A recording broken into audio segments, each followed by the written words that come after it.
Olá, irmãos, a paz do Senhor Jesus Cristo, que a graça, a bênção bendita e inaudita do Todo-Poderoso tenha abundado em sua vida, sua casa e sua família. Durante o ano passado, 2020, foi um ano de turbas, de desafios, de demonstração de fé e apreço ao Senhor. E que Deus tenha renovado a sua vida, para que você tenha um 2000 de desafios e de bênçãos na presença de Jesus.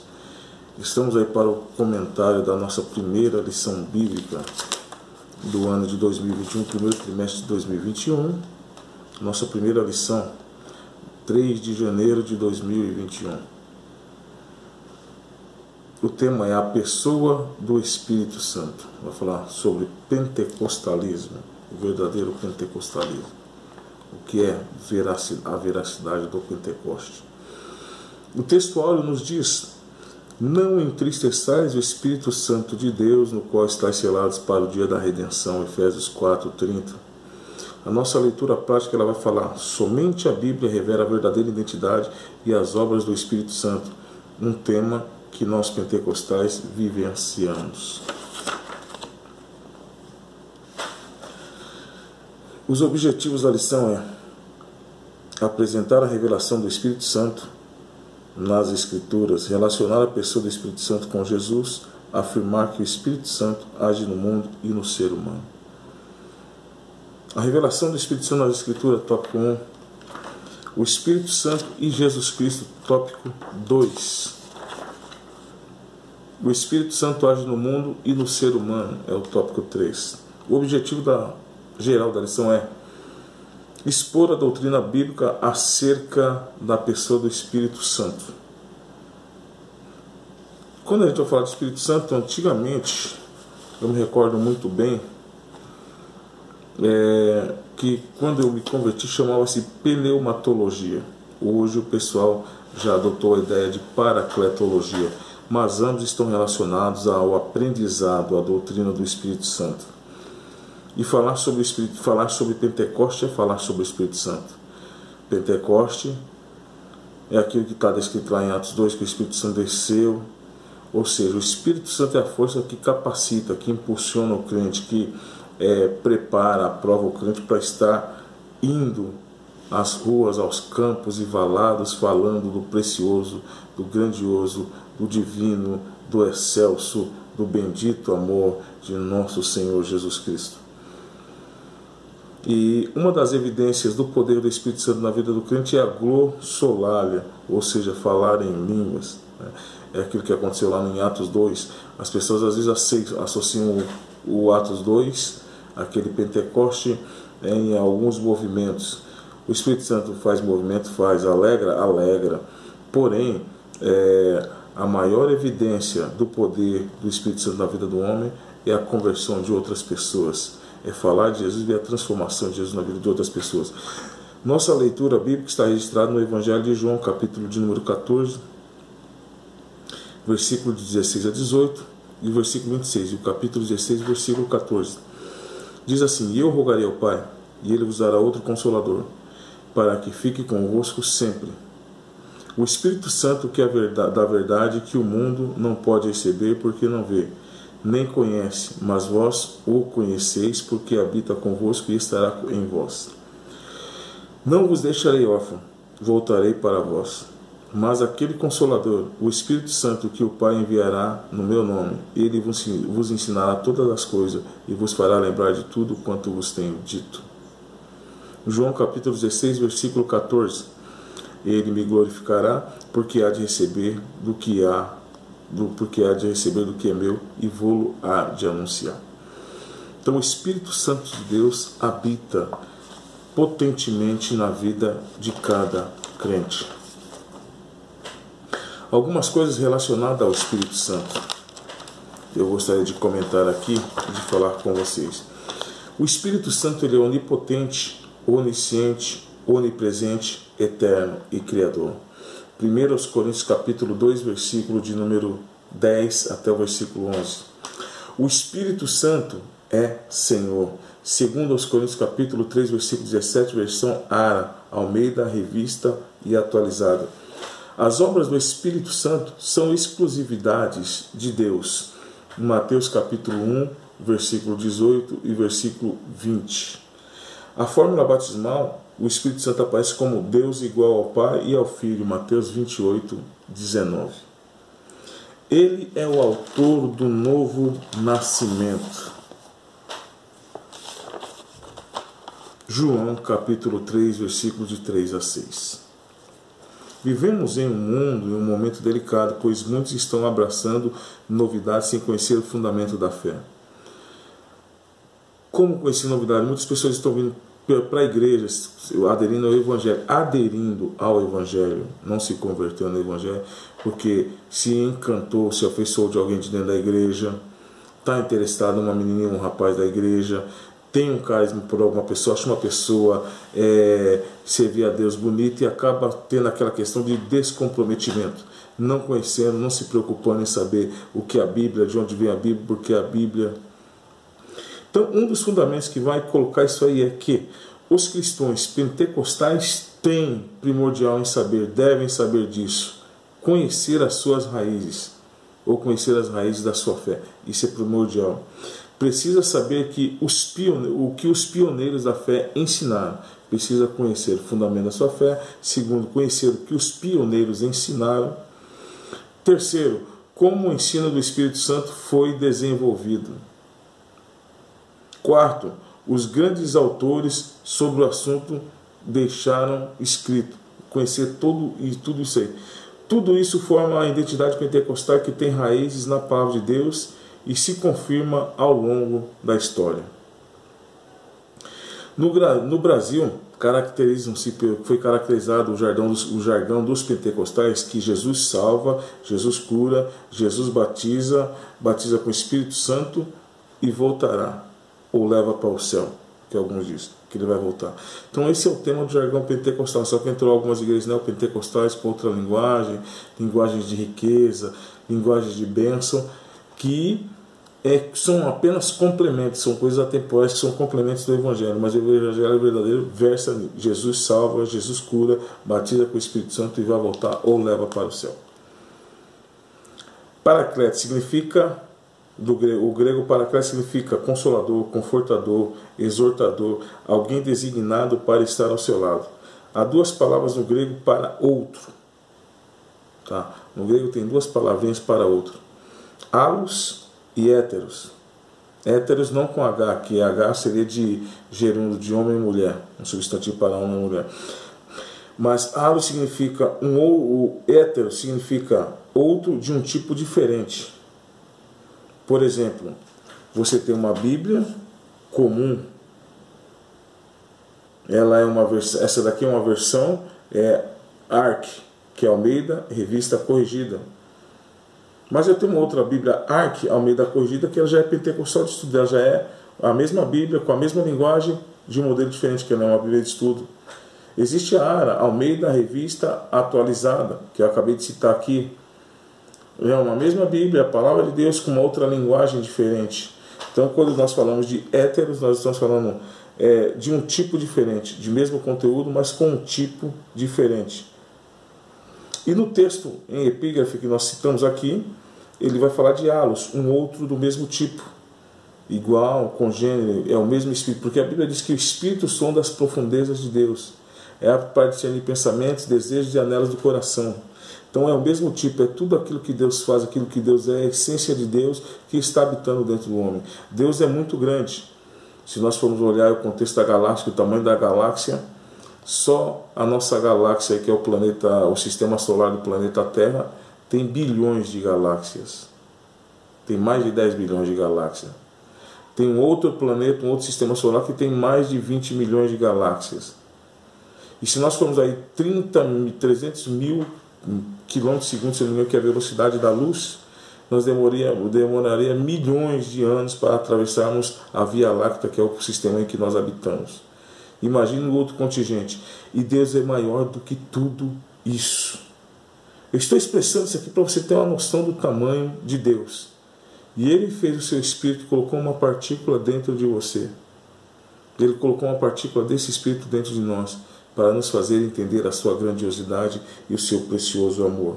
Então essa palavra outro do mesmo tipo, da mesma essência, no grego é allos.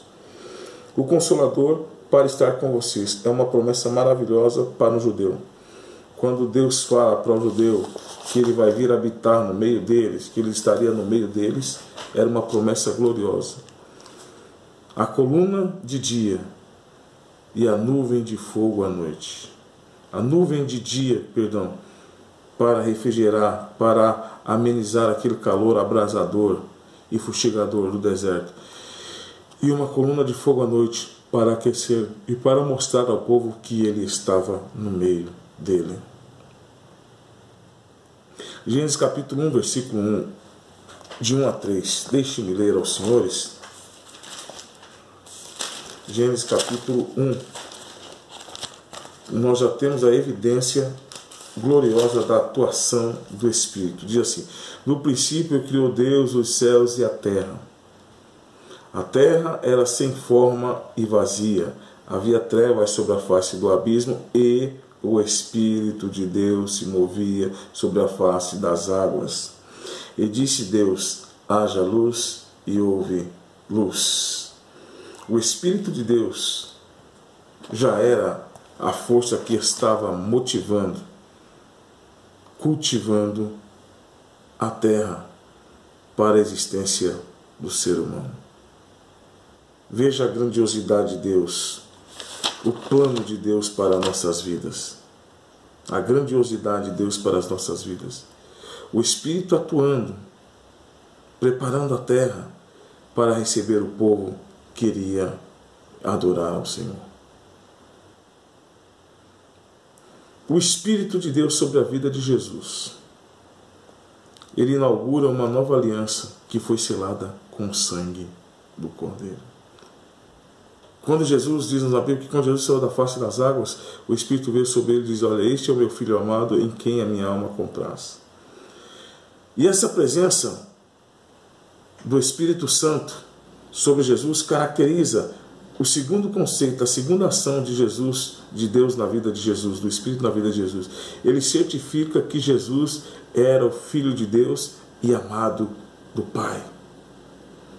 Este é o meu Filho amado. Ouve, respeite-o, reverencia ele. Hebreus tem uma passagem que diz: eis-me aqui, ó Deus, para fazer a tua vontade. Tira o primeiro e estabelece o segundo, o Filho.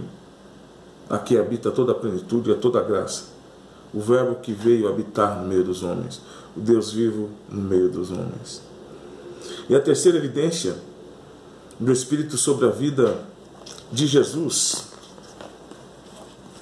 Evangelho de Lucas, capítulo de número 4, versículo de número 18 e 19.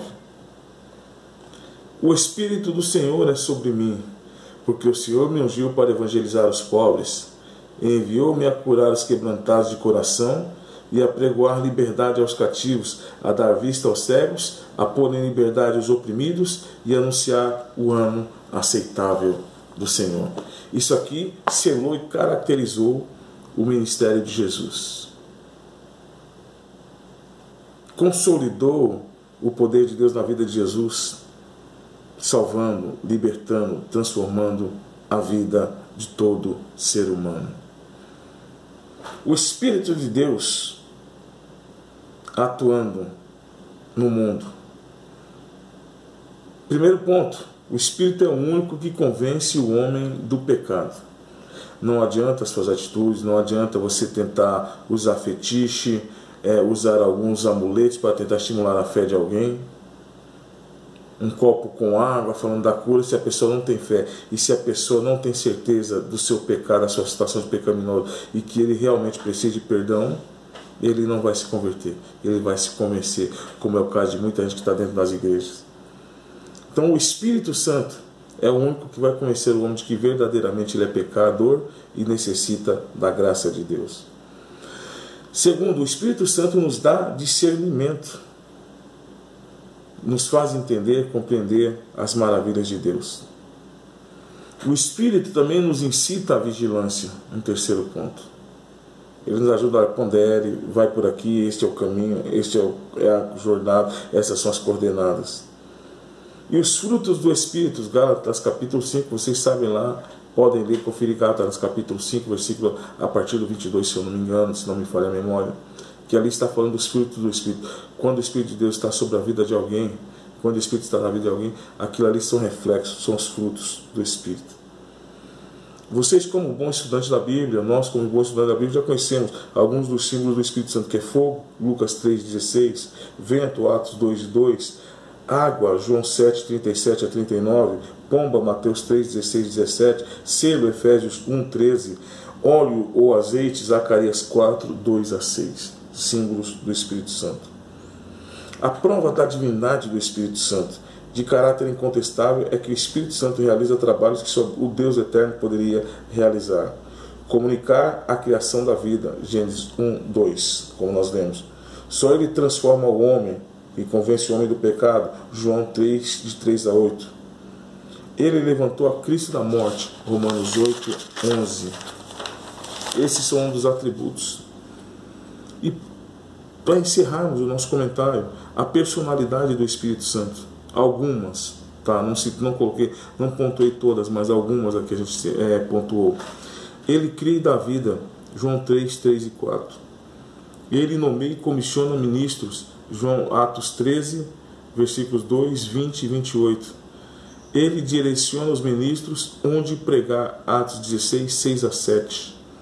Ele instrui o que se deve pregar, 1 Coríntios capítulo 2, versículo 14. Ele falou através de profetas, 1 Pedro 11, 11 e 12, 1 Pedro 1, 11 e 12, 2 Pedro 1, 21. Ele contende com os pecadores, Gênesis 6 e 3. Ele reprova, João 16, 13. Ele consola, Atos 9, 31. Ele ensina, Romanos 8, 26. Ele guia, João 16, 13. Ele santifica, Romanos 15, 16 e 1 Coríntios 12, 3. Ele tem poder próprio, Romanos 15 e 13. Que esta primeira lição, que a primazia da lição desse primeiro trimestre de 2021 venha abençoar a sua vida.